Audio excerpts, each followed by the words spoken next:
ಶುಭೋದಯ, ನಮಸ್ಕಾರ, welcome to Yoyo Kannada.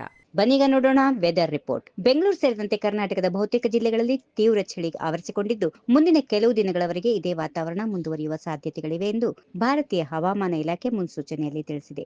ಉತ್ತರ ಕರ್ನಾಟಕದಿಂದ ದಕ್ಷಿಣ ಕರ್ನಾಟಕದವರೆಗೂ ತಾಪಮಾನದಲ್ಲಿ ಇಳಿಕೆ ಕಂಡುಬಂದಿದ್ದು, ಜನಜೀವನದಲ್ಲಿ ಚಳಿಯ ಪ್ರಭಾವ ಹೆಚ್ಚಾಗಿ ಕಂಡುಬರ್ತಾ ಇದೆ. ರಾಜ್ಯದ ಅತ್ಯಂತ ಕಡಿಮೆ ತಾಪಮಾನ ಬೀದರ್ ಜಿಲ್ಲೆಯಲ್ಲಿ ದಾಖಲಾಗಿದ್ದು, ಭಾನುವಾರ ಕನಿಷ್ಠ 9.5 ಡಿಗ್ರಿ ಸೆಲ್ಸಿಯಸ್ ತಾಪಮಾನ ದಾಖಲಾಗಿದೆ. ಇಂದು ಸಹ ಬೀದರ್ ಸೇರಿದಂತೆ ಧಾರವಾಡ, ಹಾವೇರಿ, ಕಲಬುರಗಿ ಹಾಗೂ ಇತರ ಉತ್ತರ ಕರ್ನಾಟಕ ಜಿಲ್ಲೆಗಳಲ್ಲಿ ತೀವ್ರ ಶೀತ ಗಾಳಿ ಬೀಸುವ ಸಾಧ್ಯತೆಗಳಿವೆ.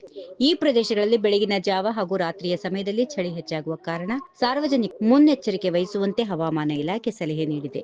ಹವಾಮಾನ ಇಲಾಖೆಯ ಮಾಹಿತಿ ಪ್ರಕಾರ ಈ ಬಾರಿ ಚಳಿಗಾಲ ತನ್ನ ತೀವ್ರತೆಯನ್ನು ಹೆಚ್ಚಿಸಿಕೊಂಡಿದೆ. ಹೊಸ ವರ್ಷದವರೆಗೂ ಚಳಿ ಮುಂದುವರಿಯುವ ಸಾಧ್ಯತೆಗಳಿವೆ. ವಿಶೇಷವಾಗಿ ಉತ್ತರ ಕರ್ನಾಟಕದಲ್ಲಿ ತಾಪಮಾನ ಸಾಮಾನ್ಯಕ್ಕಿಂತ ಕಡಿಮೆ ದಾಖಲಾಗುತ್ತಾ ಇದ್ದು, ರೈತರು, ಕೂಲಿ ಕಾರ್ಮಿಕರು ಹಾಗೂ ವೃದ್ಧರು ಹೆಚ್ಚಿನ ಎಚ್ಚರಿಕೆಯನ್ನು ವಹಿಸಬೇಕು. ರಾಜಧಾನಿ ಬೆಂಗಳೂರಲ್ಲೂ ಕೂಡ ಚಳಿಯ ಪ್ರಭಾವ ದಿನದಿಂದ ದಿನಕ್ಕೆ ಹೆಚ್ಚಾಗ್ತಾ ಇದೆ. ಡಿಸೆಂಬರ್ 30ರಿಂದ ಜನವರಿ 3ರವರೆಗೆ ಬೆಂಗಳೂರಿನ ಕನಿಷ್ಠ ತಾಪಮಾನ 15 ಡಿಗ್ರಿ ಸೆಲ್ಸಿಯಸ್ ಇಳಿಯುವ ಸಾಧ್ಯತೆಗಳಿವೆ. ಗರಿಷ್ಠ ತಾಪಮಾನ 28 ಡಿಗ್ರಿ ಸೆಲ್ಸಿಯಸ್ ವರೆಗೆ ಏರಿಕೆಯಾಗುವ ನಿರೀಕ್ಷೆ ಇದ್ರೂ, ಬೆಳಗಿನ ಜಾವ ಹಾಗೂ ರಾತ್ರಿಯ ವೇಳೆ ತೀವ್ರ ಚಳಿ ಇರಲಿದೆ. ಬೆಂಗಳೂರು ನಗರ ಮತ್ತು ಸುತ್ತಮುತ್ತಲ ಪ್ರದೇಶಗಳಲ್ಲಿ ಬೆಳಗಿನ ಮಂಜು ಅಥವಾ ಮಂಜು ಕವಿದ ವಾತಾವರಣ ಕಂಡುಬರುವ ಸಾಧ್ಯತೆಗಳಿವೆ. ಇದರಿಂದ ವಾಹನ ಸವಾರರು ಎಚ್ಚರಿಕೆ ವಹಿಸುವಂತೆ ಸೂಚನೆ ನೀಡಲಾಗಿದೆ.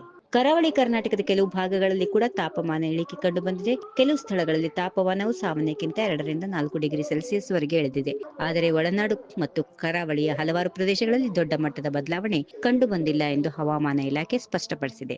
ಈ ವಿಡಿಯೋ ನಿಮಗೆ ಇಷ್ಟವಾದಲ್ಲಿ ಲೈಕ್ ಮಾಡಿ, ಶೇರ್ ಮಾಡಿ, ಸಬ್ಸ್ಕ್ರೈಬ್ ಮಾಡಿ.